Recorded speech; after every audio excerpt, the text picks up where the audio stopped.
नमस्कार मित्रांनो, मी ओमकार तुमचं सगळ्यांचं पुन्हा एकदा स्वागत आहे आपल्या चॅनलच्या एका नवीन व्हिडिओमध्ये। तर मित्रांनो, तुम्हाला प्रश्न पडला असेल की ओमकार जातोय कुठे? जातोय बैलाचा दगड बघायला। आता बैलाचा दगड म्हणजे तुम्हाला प्रश्न पडला असेल की ओमकार तू नक्की काय म्हणतोय, बैलाचा दगड काय आहे, वेळेसारखं बोलतोय ते तुम्हाला मी तिथे गेल्यावरती दाखवतो। बैलाच्या दगडी पेट्रोल टाकूया आपण आणि जाऊया पुढे, चला। मित्रांनो, तुम्ही ह्याला ओळखता काय बघा जरा, हे बघा, ओळखते का? आणि आता पेट्रोल टाकतोय आम्ही आणि जातोय। सोबत मी आहे, मयुरेश आणि चिन्मय आहे, आम्ही तिघ जण जातोय।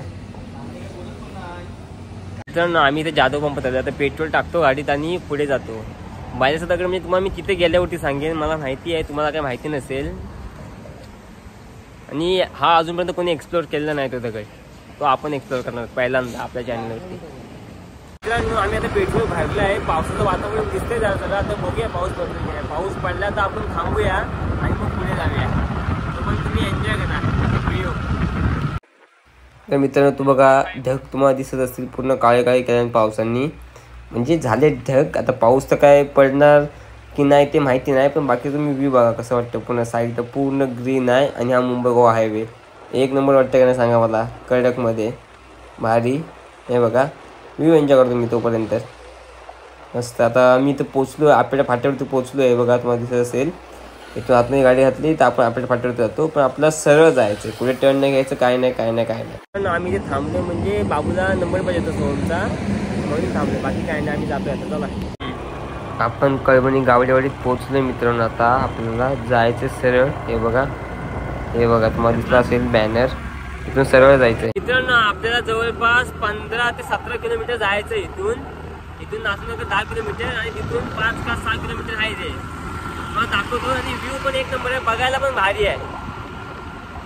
बाकी आम्ही तिघ जण आहोत इथे,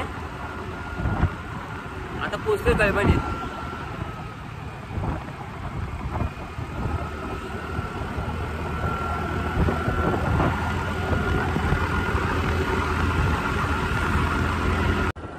पावसाचं वातावरण झालंय मित्रांनो, हे बघा, ढग पूर्ण काळे केलंय आणि आम्हाला वाटते जातानाच पाऊस भेटेल, शक्यतो खूप चान्सेस आहेत जाताना पाऊस भेटेल। पण बघू, ते जाताना पाऊस भेटला तर आपण थांबूया कुठेतरी साईडला आणि मग थांबूया आणि मग पाऊस गेल्यावरती चालायला सुरुवात करूया। हे बघा, बाजूला कसं वाटतं हिरवगार, बघा मस्त ना। कोकणात फिरायला या, एक नंबर पावसाळ्यात, खरंच खतरनाक आहे। 10 मिनिटं प्रवास केला आणि आम्ही मित्रांनो उदळ्यात पोचलो आहे, हे बघा, तुम्हाला दिसत असेल बॅनर, उदयामध्ये पोचलो। आता इथून सरळ जायचं आपल्याला, कुठे काय टर्न वगैरे काही नाही आहे, सरळ स्ट्रेट जायचं आहे। बघू आता, चला जाऊया। मागाशीच वाटलं होतं मित्रांनो की पाऊस पडेल म्हणून, पण पाऊस काय पडला नाही आहे। म्हणजे आहे तसं वातावरण आहे, चान्सेस जास्त होते, पण पाऊस पडला नाही आहे। पण बरं वाटते जरा पाऊस नाही पडला तो।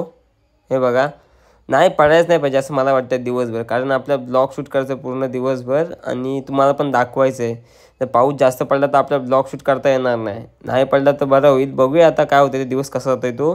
बाकी तुम्ही व्ह्यू एन्जॉय करा, आजूबाजूला बघा किती हिरवंगार आहे आणि मुंबई गोवा हायवे खतरनाक वाटतं का नाही पावसाळ्यात, भारी एक नंबर। थोड्या वेळात मित्रांनो आम्ही नाथूनगरला पोहोचलो आहे बघा, तुम्हाला दिसत असेल। आणि हिरवंगार कसं वाटतं बघा, शेती चालू आहे इथे, आव्हान छोटं आहे अजून, मोठ्या झाल्यावरती लावणी करायला सुरुवात करतील, तर नंतर छोटं आव्हान आहे बघा। बाकी व्ह्यू कसं वाटते सगळं, पूर्ण हिरवंगार वाटतं का नाही, एक नंबर वाटतं। हेच तर कोकणात बघायला आहे आपल्या, हे बघा मस्त व्ह्यू, एक नंबर, भारी समाधान वाटलं ह्या व्ह्यूला बघून। अजून खूप काही तुम्हाला मित्रांनो 15 ते 20 मिनिट प्रवास करून आम्ही इथे बोरगडला पोहोचलो आहे। आता इथून अजून 5 का 6 किलोमीटर आपल्याला जायचं आहे तिथे, बघूया असं दाखवतो। आणि व्ह्यू पण तिकडे बघायला एक नंबर आहे, बघायला पण एक नंबर सुद्धा। त्याच्यानंतर आपण येताना मयुरेशच्या गावाला जाऊया, बघा मागे लास्ट नंबरला बसला तिच्या, त्याचा पण गाव भारी आहे बघायला, ते पण मी तुम्हाला दाखवीन आज। आणि ब्लॉगमध्ये शेवटपर्यंत बनवून जा, म्हणजे तुम्हाला समजेल सगळं कसं काय आहे, तरी कुठे आहे ते लोकेशन।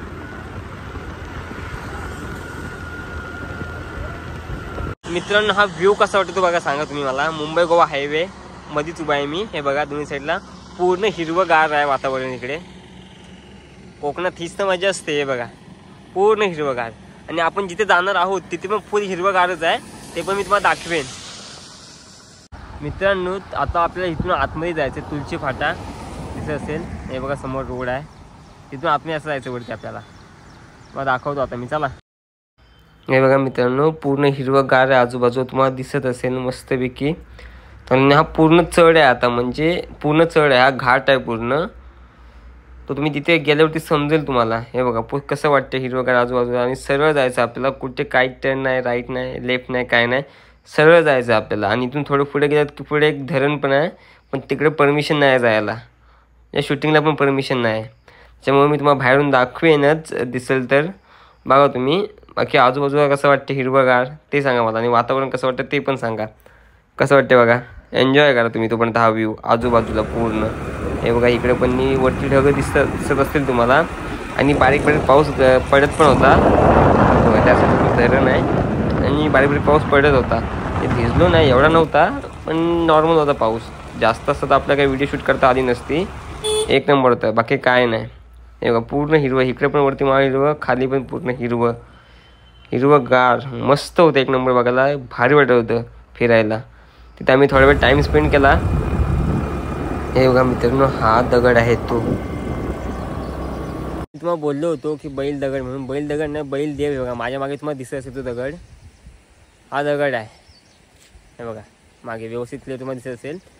त्याचा इतिहास असा आहे, म्हणजे पहिला, आता किती वर्ष आले ते मला पण माहिती नाही. पहिलं जेव्हा इथे शेतकरी आणि शेतकऱ्याची बायको आणि तिची 2 पोरं इथं म्हणजे शेती करायला यायची वरती, ती दगडवरून खाली आली ना, त्या वरच्या डोंगरावरून, मी तुम्हाला दाखवेन तो, येऊन त्यांच्या अंगावरच पडली डायरेक्ट. आणि तेव्हापासून ती ही इथेच आहे. तेव्हापासून त्याचं नाव पडलं आहे बैलदेव म्हणून. मी तुम्हाला दाखवतो तो उतार, जो वरून दगड आलेली आहे ती. आणि हा पूर्ण खाली उतार आहे, फुल उतार आहे. दाखवतो 1 मिनिट तुम्हाला. मित्रांनो तुम्ही बघू शकता, उतार आहे पूर्ण. हा समोर डोंगर आहे पूर्ण, तुम्हाला दाखवतो आहे बघा. हे बघा पूर्ण डोंगर आहे हा, आणि इथं दगड आहे अशी बघा. आणि हा खाली पूर्ण उतार आहे. हे बघा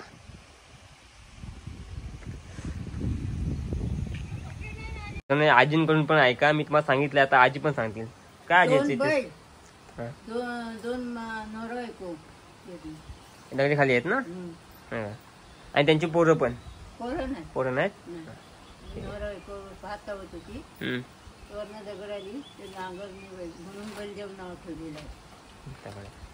मी मग बोलत होतो की 2 मुलं पण होती, पण 2 मुलं नव्हती. नवरा बायको आणि बैलनी नांगर.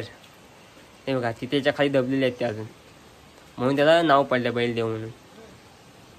त्या आजीने पण तुम्ही ऐकलं, मी पण पहिलं सांगितलं होतं, पण मी जरा चुकलो होतो. पण आजीने क्लिअर सांगितलं नाही जे काय आहे नाही ते.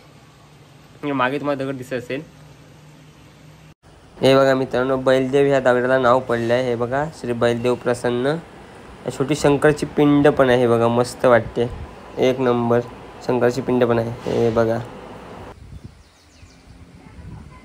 मित्रांनो, बघितलं तुम्ही, त्या आजीने पण सांगितलं आणि मी पण तुम्हाला पहिलं बोललो होतो. फक्त मी जरा थोडंसं चुकलो, पण ठीक होतं, म्हणजे बरोबर होतं. तर तुम्हीच विचार करा मित्रांनो, ही दगड खाली का नाही गेली. खाली पहिली गावं होती पहिली, आता धरण झालं इथे. खाली का नाही गेली, पण त्या साईडला का नाही गेली, मधीच का थांबली. एक विचार करण्याची गोष्ट आहे ना. हे बघा मागे तुम्हाला दगड दिसत असेल. हे बघा, आणि या बॅक साईडचा तुम्ही व्ह्यू बघा मित्रांनो. तुम्ही बॅक साईडचा व्ह्यू बघा, पूर्ण पूर्ण हिरवंगार. हेच आपलं कोकण. हे बघा पूर्ण हिरवंगार कोकण.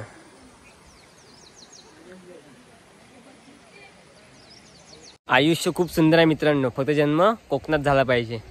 किती जणांना वाटतं मग नक्कीच सांगा. बाकी बघा हा रोड मागे, आणि इकडे बॅक साईडला हा देव दगड. हा याला अजून कोणी कवर केलं नाही. हा आपला पहिलाच ब्लॉग आहे जिथं हा दगड कवर झाला आहे. कोणाला माहिती नव्हतं, आता इथून पुढे या व्हिडिओ सगळ्यांना माहिती पडेल. आणि मित्रांनो, व्हिडिओ कसा वाटला नक्कीच सांगा. सोबत लाईक, शेअर आणि सबस्क्राईब करायला विसरू नका. आणि नक्कीच शेअर करा, लोकांना पण समजू दे आपल्या कोकणात पण असं आहे. हे बघा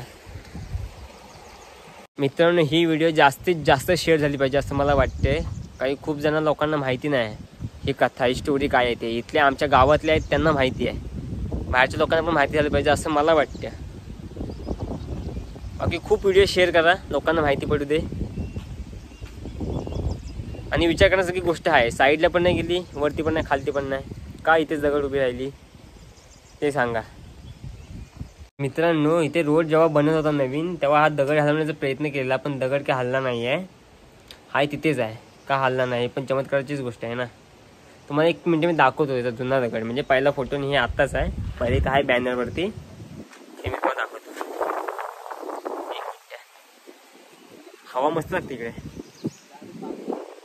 तर हे बघा, हा जुना फोटो तुम्हाला दिसत असेल ते बघा समोर बैलदेव.